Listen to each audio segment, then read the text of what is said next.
feature presentation. Thank you so much for taking the time to talk to me. I wanted to ask you about a specific scene in the film, a movie that has wall-to-wall music and is a celebration of one of the most influential artists of all time. There's a scene that involves silence, and it's sort of looking at the Lion of Judah ring. And I wanted to know the process in sort of telling that part of the story and letting the actors speak and not just simply having the music tell or dictate the scene. Yeah, I think, it's about letting your actors breathe and letting scenes breathe for emotional moments and what we're trying to say. It allows you to get closer to the words. I think you're referring to the visual motif we have in the film, which is a vision. It was known that Bob had visions. Apparently he had seen the shooting happen before it happened. And so I needed a visual representation of that. And you have to go back to the beginning. Bob was a homeless child, grew up in the streets of Trenchtown, grew up with an absentee father. He was running. He was running his whole life from his identity. And I think oftentimes we do that as children. We run. But then he found himself through his belief in Jah.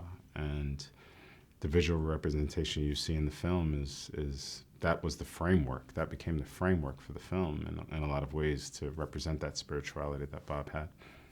Yeah, no, absolutely. And it's just such a beautiful moment. It feels almost very experimental because, again, like you just have an incredible soundtrack as well and the music by Chris Powers, who you've worked with before. And then there's just this moment of quiet. And the only thing you can really hear is London rain in the backdrop of that scene. And it's just a really beautiful moment. I wanted to ask you about the structure of the script. Does the music help you find the pacing of the film and the collaboration process with you and editor Pamela Martin? For sure. For sure. Music is always, a great way to help guide the edit in that way. And for us, it was choosing the timeline. We chose 1976 to 1978 to focus our script on. And so the songs that we chose had to fit into that window because those are the songs that we depict in the film. And of course, we have a longer first act, and I think that's setting up the political context in Jamaica, what was happening, 2 days before the concert. Everything that happens is a long time that we spend in Jamaica before we head to London. And so that was important to set the stakes for the film, the rhythms of the film, and how the rest of the movie was going to play out.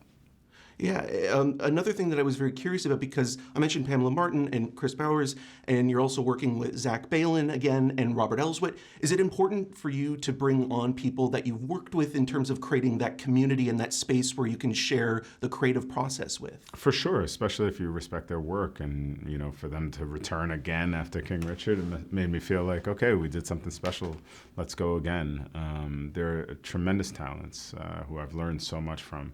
Robert is one of my closest friends, and to be able to make a movie with your friends that you love. Pamela's an amazing editor. Zach is such a fantastic writer. So I had fantastic collaborators in this process who all love Bob. So that was helpful as well. Absolutely, and the music always speaks for itself as well. I quickly just wanted to ask you, you've directed 3 biopics in a row now as feature films.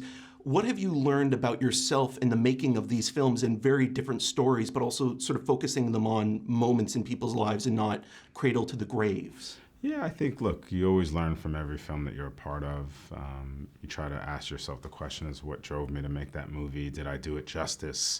I certainly attempted or tried, and yeah, you learn a lot. You learn a lot through the beautiful struggle of making films. This one was no different. Bob was a big test for all of us. His music is so special.